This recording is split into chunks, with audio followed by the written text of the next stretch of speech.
Hi friends, मैं Reshma. Friends, winter में तो आपके पास कई सारे ऑप्शन होते हैं अपने गार्डन को कलरफुल बनाने के लिए। लेकिन आप जब विंटर से एक स्टेप आगे आते हैं समर की तरफ, तभी आपके पास एक ऑसम ऑप्शन है अपने गार्डन में कलर ऐड करने का। और ये आप कर सकते हैं अपने गार्डन में एमेरिलिस ऐड करके। इसे कॉमनली एमेरिलिस लिली या फिर मार्च लिली, ईस्टर लिली, इन सारे नाम से जाना जाता है। लेकिन ये ट्रू लिली नहीं है। ट्रू लिली में लीलियम आता है और उसका ही क्लोज रिलेटिव ट्यूलिप है।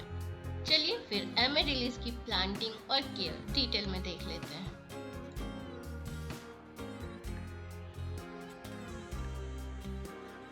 फ्रेंड्स, प्लांटिंग और केयर पे बात करने से पहले मैं आपको एमेरिलिस से रिलेटेड एक एडिशनल इंफॉर्मेशन दे दूं। एमेरिलिस में जो फ्लावरिंग ब्रांच होता है, ये वाला, इस पे 2 से लेकर के 12 फ्लावर तक की वैरायटी अवेलेबल है और साथ ही साथ कई सारे कलर शेड में।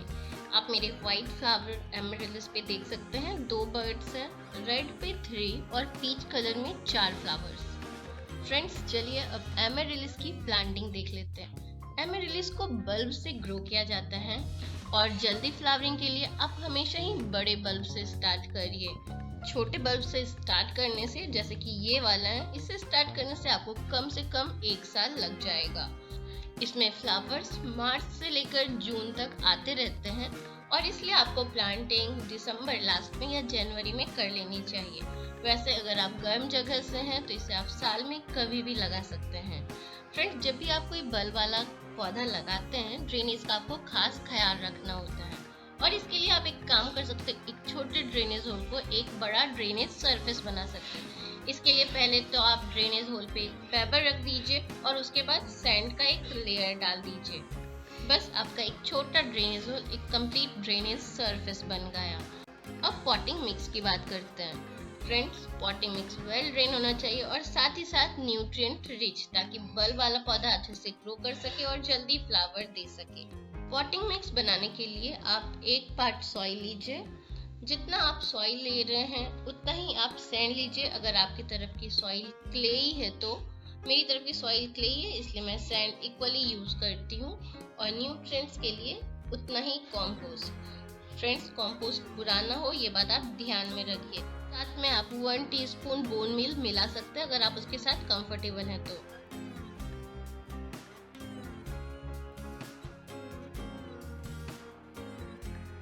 बल्ब को आपको बहुत अंदर तक नहीं डालना है, उसका टिप आप बाहर ही रखिए। फ्रेंड्स, धीरे धीरे आप खाद डालते रहेंगे, मल्चिंग करते रहेंगे तो वो लेवल अपने ही थोड़ा ऊपर आ जाएगा, इसलिए आप बहुत अंदर बिल्कुल भी मत डालिए।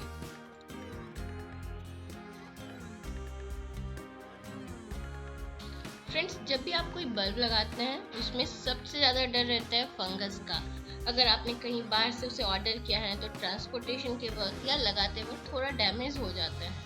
इसलिए बल्ब लगाने के बाद एक बार कोई भी फंगीसाइड आप उसमें ज़रूर डालिए। मैं ट्राइकोडर्मा डाल रही हूँ। 10 ml ट्राइकोडर्मा का 1 लीटर पानी में डिजोल्व करने के बाद अच्छे से वाटरिंग कर दीजिए।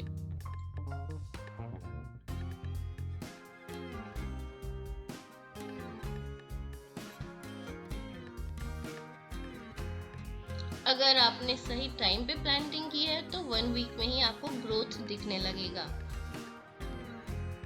प्लांटिंग के 1.5 मंथ के बाद आपको जब अच्छा ग्रोथ दिख जाए, आप एक बार इसमें फर्टिलाइजर डाल दीजिए। आपको कोई भी केमिकल फर्टिलाइजर यूज करने की जरूरत नहीं है।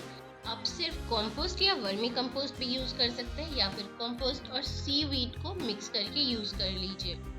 सीवीड के बेनिफिट्स और ये क्या है, इस पे मेरा एक डिटेल वीडियो है, उसका लिंक मैं वीडियो के डिस्क्रिप्शन में डाल दूंगी।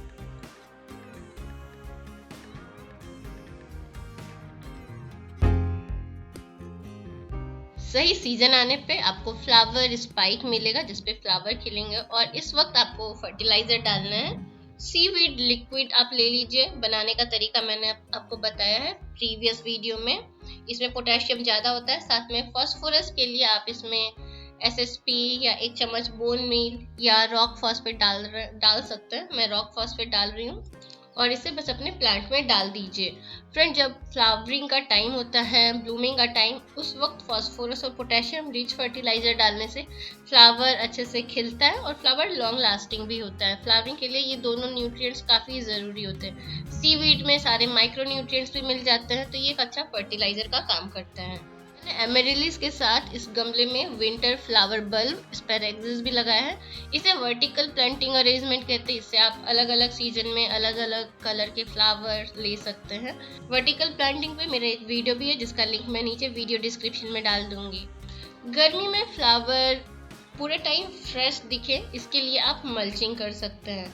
मल्चिंग आप ड्राइड लीफ से कर सकते हैं, किसी ट्री के बार्क से कर सकते हैं, या फिर कंपोस्ट से कर सकते हैं। मैं यहाँ पे ड्राइड लीव्स यूज़ कर रही हूँ, इससे मिट्टी में अच्छे से मॉइस्चर मेंटेन रहता है। और बस इन सारे कुछ केयर टिप्स के साथ आप बहुत ही अच्छे ब्लूम मार्च में, अप्रैल में, मई में ले सकते हैं। अपने गार्डन में भी एमेरिलिस से कलर ऐड करिए। वीडियो अच्छा लगा हो तो लाइक करिएगा, सब्सक्राइब कर लीजिए मेरा चैनल अगर नहीं किया है तो, क्योंकि मैं गार्डनिंग टिप्स, ट्रिक्स, टेक्निक्स और प्लांट केयर इंस्ट्रक्शन वीडियोस करती रहती हूँ। फिर मिलती हूँ फ्रेंड्स अपने अगले वीडियो में। अपना ख्याल रखिएगा और शेयर करना वीडियो को बिल्कुल मत भूलिएगा। Bye friends, take care, meet you next video.